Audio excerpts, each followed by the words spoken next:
જય શ્રી કૃષ્ણ. 5 જીવ છે, 5 એ 5 જીવ આપણી વાટે છે. બાકી બધા નીણ આપણે નાખી દીધી છે અને એ 5 હાટું જ આપણે નીણ લેવા જઈએ છે. પણ જાતા જાતા એમ થયું કે આ સુપર વસ્તુ ફળ ફળાદી પાકી છે, આપણે તમને દેખાડી દેવી.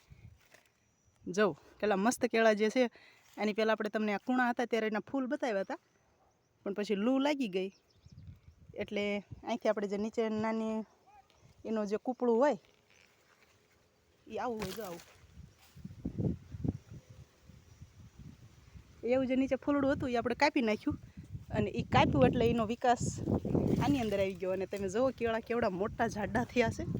આમ જો કેળા હવે પાક ઉપર પણ આવી ગયા છે, પીળા થવા માંડ્યા છે થોડા થોડા. આ તો ઘણું પીળું દેખાય છે.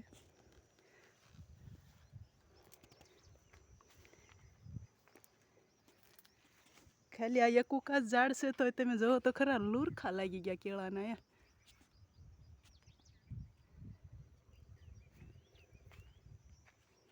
આંકડાના ફૂલ કેટલા મસ્ત ખીલેલા છે. આંકડાના ફૂલમાં એક કાળી ચકલી જાંબલી, એકદમ જાંબલી કલરની ચકલી આવે છે, લાંબી ચાંચવાળી, અને આની અંદરથી રસ ખેંચે છે. શિખર કેવી રીતની રસ પીતી છે.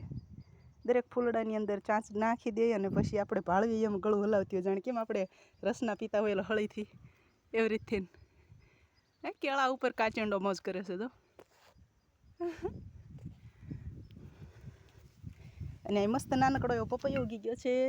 એક કે સાથે એક ફ્રી, એક મોટો થઈ ગયો છે અને એક નાનો રહી ગયો છે. જો નાનકડો છે એ મોટો થઈ જાય છે. કેળા ને પપૈયા ને જામફળ ને ડ્રેગન ફ્રૂટ ને